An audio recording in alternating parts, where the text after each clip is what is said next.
Everybody, this is Mel Allen.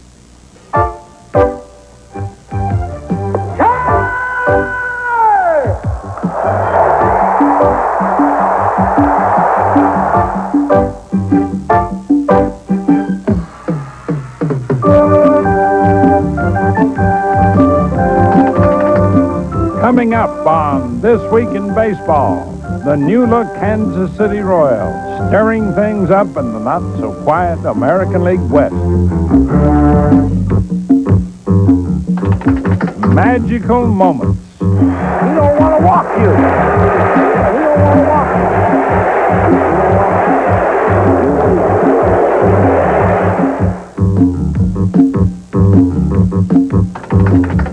you. Plus, the Detroit Tigers stack up wins with dreamy defense. So get set, one and all. Things have been moving and grooving in Detroit, where the onrushing Tigers have made a swift and steady climb through the American League East to come within striking distance of the first-place Yankees. No Tiger struck a more surprising note than Luis Salazar, the two-time Padre and one-time member of the White Sox, who had a hard time finding Major League work this year. But in spring training, Salazar won a job with Detroit, and since then he's been a dream, hitting well above 320. In spring training, naturally he's on a AAA roster, but what he done down there, he earned a right to the team. And now, if we hadn't had him on the team as of now, I don't know where we would be, to be very honest. And he loves to play. That's the main thing. He come to play.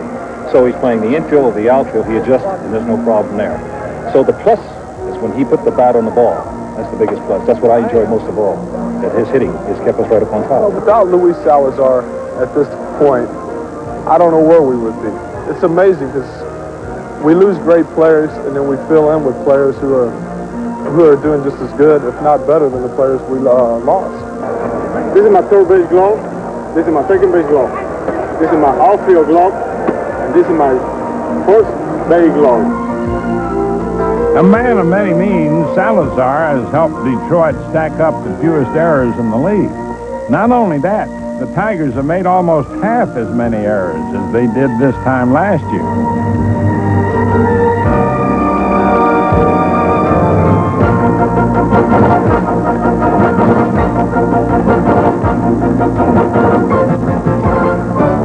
Of course, no one makes a stronger case for the defense than Tiger pitchers.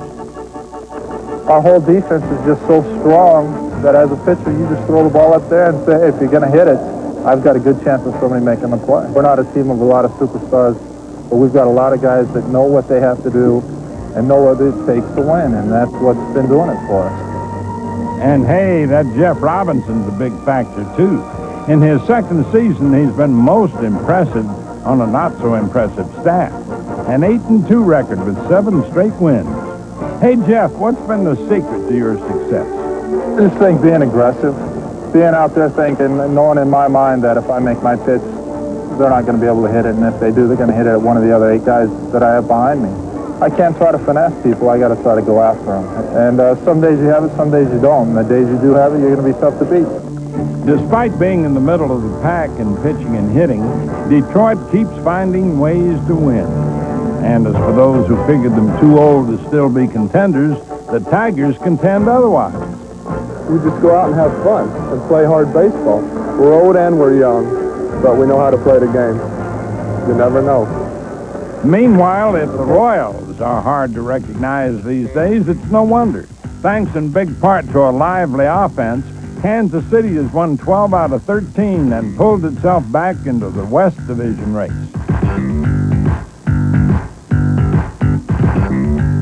Big help has come from former Red shortstop Kurt Stillwell. While his bat has been an asset at the top of the order, his glove has been an absolute must. So has the nifty pitching of Ted Power, who came in the same trade, by the way, a move Kansas City just couldn't be happier about. In order to get back to be considered as a legitimate division contender, we needed to strengthen ourselves at a couple of positions, primarily shortstop. That's been an ongoing concern of ours for several years. The fact that we were able to acquire Kurt Stillwell really fills that void in a very substantial fashion. Stillwell cuts it off, plants and throws! throws, and it got in. We've got a kid that's 22 years old who is tremendous on the carpet. We feel he's going to be perfect for Royal Stadium. He's got good hands, good arm, and a good bat. We've been looking for somebody to hit consistently at shortstop for a long time. Here's a ball well hit. Deep right. Might go. Out of here. He's 4 for 4 with 3 extra base hits. Not too many people talked about Ted Power. Ted Power was a great acquisition, I think, in that trade. I think that was part of the key. He's a guy who can do 2 things. He can go out of the bullpen and be a stopper. He had 27 saves with Cincinnati a couple years ago. Or he can be a starter as well. So we feel we've got, with him and with the addition of Floyd Bannister, we got from the White Sox, we feel we've got the best pitching staff in all of baseball, American League or National League. Big talk, too, from the Expos, who've been feasting on the adage, never say die. Consider an 8-1 record in extra innings. And this one, the base hit and the ball game is over. The Expos win it. Slammed fair down the right field line. James is going to have to get in a hurry. Being waved around is Wallace Johnson. The throw, and he is safe, and this game is over. No Expo hitter has posed more of a problem for opposing pitchers than Andres Galarraga. Make no mistake, the cat has a big bat. Well hit to left field, down the line, fair ball, home run, tie game. As Montreal's heaviest hitter with 16 homers and a .330 average, Galarraga has certainly made a difference. And if the team is going to make a difference in the East Division, the Expos figure manager Buck Rogers is the man to lead the way. Buck Rogers is so easy to play for. He just says go out there, work hard, show up on time, and do your best, and we do that. And yeah, we go out there and do the job, but he knows how to handle it. By being selected manager of the year, that I've arrived as far as, not as far as I want to go, but to my peers and to the people in baseball, that I've gone from step 1 to step 2, and step 3 is longevity and winning the World Series, winning like the other great managers we have in baseball. So I'm in the second category now. I jumped out of the first. When you can have a manager that knows his staff, knows his players as well as Buck does, you're going to win a lot of ball games. Question is, will the up and down Expos find the consistency to stay up? Time now for this week's quiz, brought to you by Chevrolet. With 11 wins, Greg Maddux of the Cubs is on a pace to top 25 victories. Now, can you name the last 25? People always think I'm Walter Payton. You know, I mean, I have Walter Payton's probably 200 pounds. I'm 160. You know, people come up to me and go, "Are you Walter Payton?" I've had that happen like 5 or 6 different airports, and in Chicago quite a bit. Here we go, fellas. Well, these days, there's no mistaking that Harold Reynolds is one of the leading second basemen in the American League. After playing parts of 4 seasons with Seattle, Reynolds got full-time work last year and produced dandy numbers. A .275 average plus a league-leading 60 steals. Probably around May of last season when I knew I was going to play every day and I wasn't worried about going 0 for 4, 0 for 5. Then I knew that I had arrived. I ain't Don Mattingly. I ain't making no claims. That's tough for a young player to really get to that point. I think you got to be able to play and relax and then get that confidence. I got it. It's all mine. With me, my career was so up and down. My first couple of years, it was like if I went 0 for 5, I wasn't going to play the next day.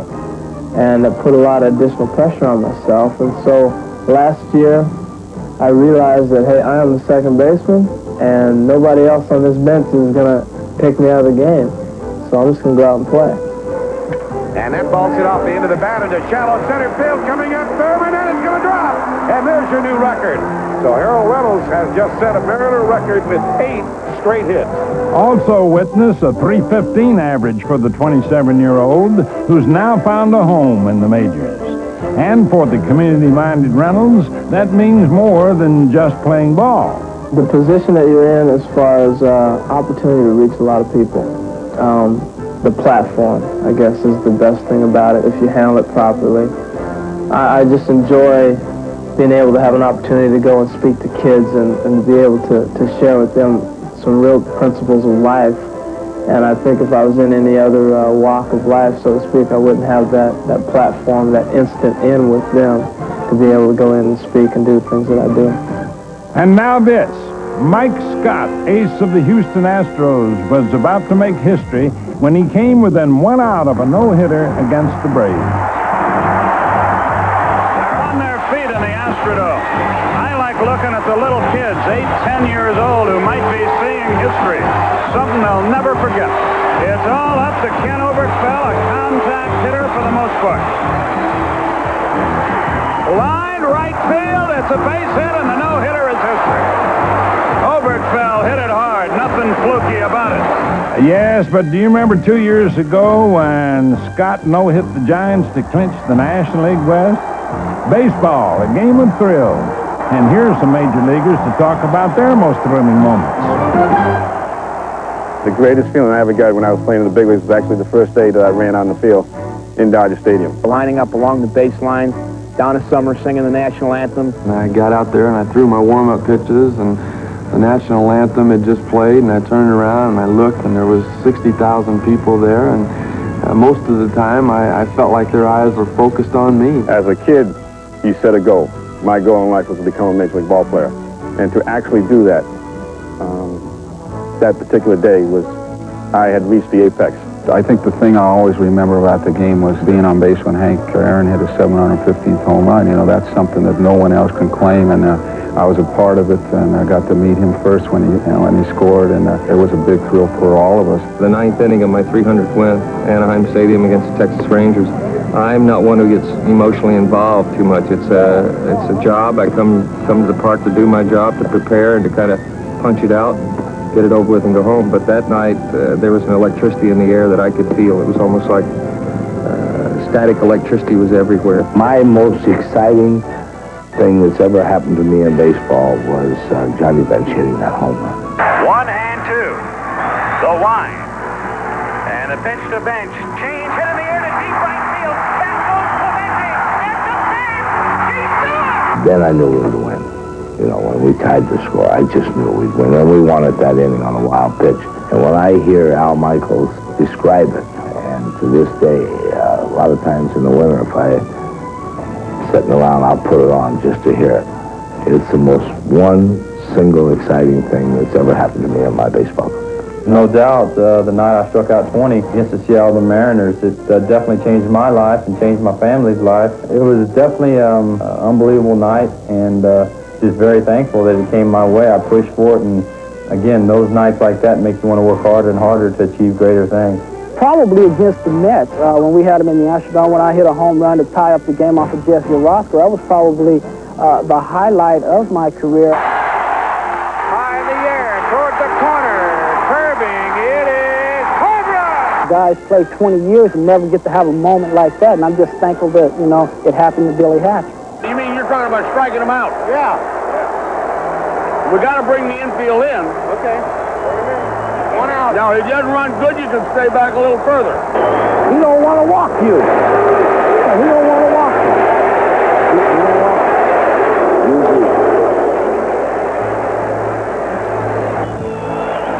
And there it goes. The greatest moment in my career was when we won the World Championship, and when I hit the home run off Goose Gossage, because I never realized how much of an accomplishment it was to be world champs. Every pitch was like so intense. I mean, the intensity level was unbelievable. I must have lost 10 pounds and just in the playoffs in the series just because of my emotional high. But after I hit the home run, I knew that we had won it and it was over. And I jumped up in the air like a crazy man, and the ultimate goal was attained there, and I'll never forget it. 7th game last year, last out of the game, when everybody jumped on top of the pile. That's just an incredible feeling. That's what you dream about when you're a kid. And the first couple steps out of the dugout, I thought my legs were going to collapse on me, but eventually it came back to me and I continued to the pile. But that's the ultimate in baseball. It was a team accomplishment, and that's the one thing we did last year. Time now for the answer to this week's quiz, brought to you by Chevrolet. In 1980, Steve Stone went 25-7 with the Baltimore Orioles and became the Major's last 25-game winner. Hey, a little hot under the collar? Well, you know, things can get a bit sticky on the ball field. I mean, sometimes you lose your cool and ignore all sense of decorum. And hey, before you know what's happening, nice turns to nasty.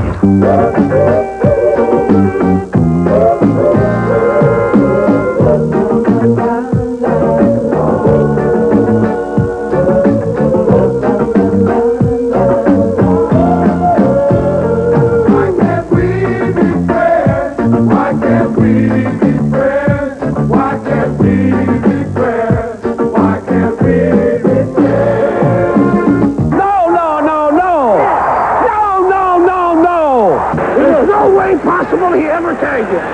No way! Get out of there. Get out of there.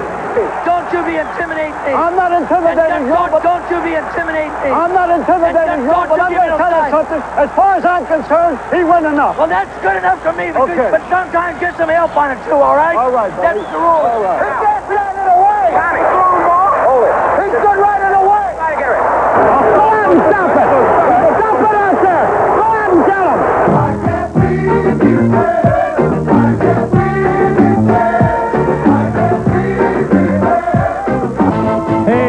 Come on, fellas, cool off. Time now for gripping action, guaranteed to feature sleight of hand that's slightly hard to believe. First of all, Mike Pagliarulo, Yankees. California's Dick Schofield.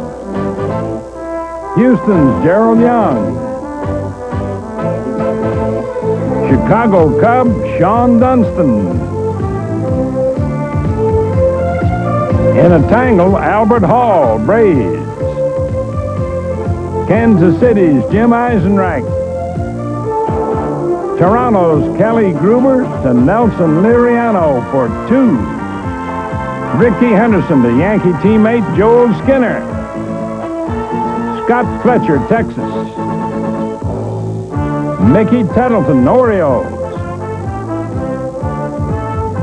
Jay Buhner, Yankees. The Rangers, Curtis Wilkerson. Cleveland's Mel Hall at the wall. That's all, man. Time now to open the notebook for this week in baseball's Twib Notes from around the majors. Bob Boone's first home run of the year was also career homer number 100.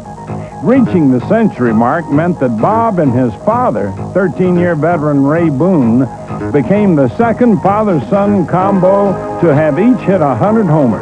You know, in retrospect and looking back about what goes on in the game, I think that has a special meaning to me. The fact that my father played as long as he did and as well as he did, and that I could kind of carry that on, and hopefully I've got a couple sons that might carry it on further. In the meantime, count Bob and Ray in the same company with the other famous pair, Gus Bell and his son Buddy, who combined for more than 400 homers. Boston's Jim Rice had been in an unusual power slump. 180 at-bats this season without a homer. And then against the Yankees, he hit 2 out of the park. Rice's second homer was also his 200th at Fenway. The Cardinals switch hitter Ozzie Smith batted left-handed against the Cubs and hit his first regular season home run from that side of the plate. By the way, the only other left-handed homer of Smith's 11-year career came in Game 5 of the 1985 playoffs against the Dodgers when Ozzie hit this 9th-inning game winner against Tom Niedenfuhr. Smith corks one into right down the line. It may go. Go crazy, folks. Go crazy. It's a home run, and the Cardinals have won the game on a home run by the Wizards. Rick Rhoden with a bat. Indeed, called on in the pinch against Baltimore, Rhoden became the first pitcher to start a game as a designated hitter. And get this, he tied the game with a sacrifice fly. Not bad for a guy who doesn't get to practice much. Not only did Milwaukee's Robin Yount go 4 for 4 in leading the Brewers against the White Sox, but his 4 hits came in all varieties. Homer, double, single, And then in the 8th inning, Yount needed a triple to complete the cycle. Yount is 3 for 3. Single-double home run. He needs a triple for the cycle. And he drives it into deep left center field. No play for Reynolds. It's triple. It's a triple. He's going for 3. And he has it. Robin Yount has hit for the cycle.